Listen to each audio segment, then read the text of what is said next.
নজর রাখবো পরবর্তী সংবাদে। কেরলের ওয়েনারে বিধ্বস্ত ভূমিধসে কার্যত মৃতের সংখ্যাও যেমন বাড়ছে, ঠিক তার অন্যদিকে আহতের সংখ্যাও কিন্তু নেহাত কম নয়।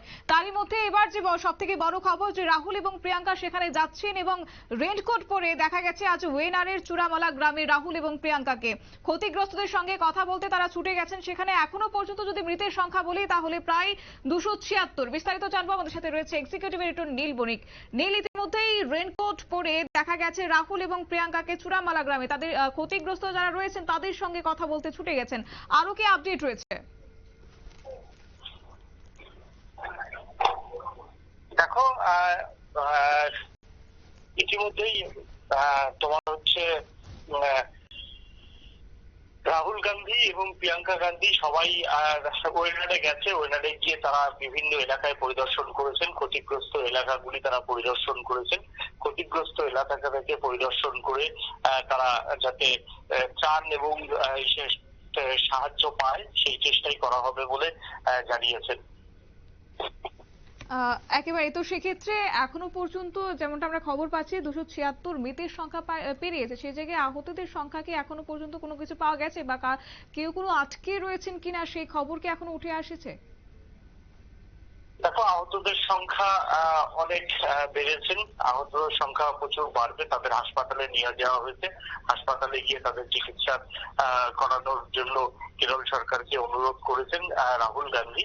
এবং সেই সঙ্গে রাহুল গান্ধীর একটাই কথা যে ত্রাণের কাজ যাতে সম্পূর্ণ হয় এবং যারা এখনো পর্যন্ত প্রচুর মানুষ নিখোঁজ রয়েছে তাদের কি অবস্থা সেটা যাতে দ্রুত সেনাবাহিনী যাতে তাদেরকে উদ্ধার করতে পারে সেই আবেদন রাহুল গান্ধী করেছেন। অন্যদিকে ওয়েদার যা কন্ডিশন তাতে সবাইকে ঠিক মতো ফিরিয়ে এত তাড়াতাড়ি উদ্ধার কাজ সম্পূর্ণ করাও সম্ভব নয়, কারণ প্রতিকূল পরিস্থিতির আবহাওয়া। এই প্রতিকূল পরিস্থিতির আবহাওয়ার সঙ্গে আগামী দিনে একদিন দুদিনের মধ্যে পুরো উদ্ধার কাজ সম্পূর্ণ করতে চাইছে এবং উদ্ধার কাজ সম্পূর্ণ হয়ে গেলে আসল তথ্য প্রকাশ্যে আসবে যে কতজন ওয়েদারে এই ভূমিধসে ঠিক মৃত্যু হলো এবং কতজন আহত হলো সেটা পরিষ্কার বোঝা যাবে। একদমই। তো সেক্ষেত্রে যেহেতু তিনি কেরল সরকারকে আবেদন করেছেন, কিন্তু সেই জায়গায় দাঁড়িয়ে তাদের যারা ক্ষতিগ্রস্ত হয়েছেন সেই পরিবারগুলিকে কি নিজ উদ্যোগে সাহায্যের হাত বাড়িয়ে দিয়েছেন রাহুল এবং প্রিয়াঙ্কা?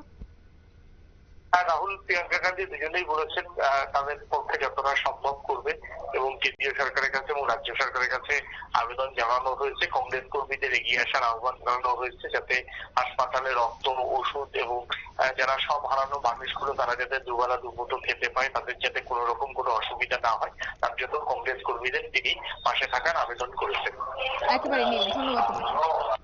বিস্তারিত বিষয় তুলে ধরলো আমাদের এক্সিকিউটিভ এডিটর নীল বণিক। কিন্তু সেক্ষেত্রে আজ সকালে যদি দাঁড়িয়েও যদি বলি যে সেক্ষেত্রে কিন্তু দেখা গেছে সকাল থেকেও বিধ্বস্ত অবস্থা কেরলের ওয়েনারে ভূমিধসে ক্ষতিগ্রস্ত হয়েছে বহু, এবং তারই মধ্যে ক্রমাগত বৃষ্টির জেরে বানভাসী হচ্ছেন একাধিক পরিবার। তবে তারই মধ্যে ক্ষতিগ্রস্তদের এবার সাহায্যের হাত বাড়িয়ে দিতে ওয়েনারে পৌঁছে গেছেন রাহুল এবং প্রিয়াঙ্কা গান্ধী। এবং ইতিমধ্যে যে খবর রয়েছে যে সকল পরিবারগুলি ক্ষতি হয়েছে তাদের ক্ষেত্রে এবার আর্থিক সাহায্য প্রদান করা হবে বলে খবর।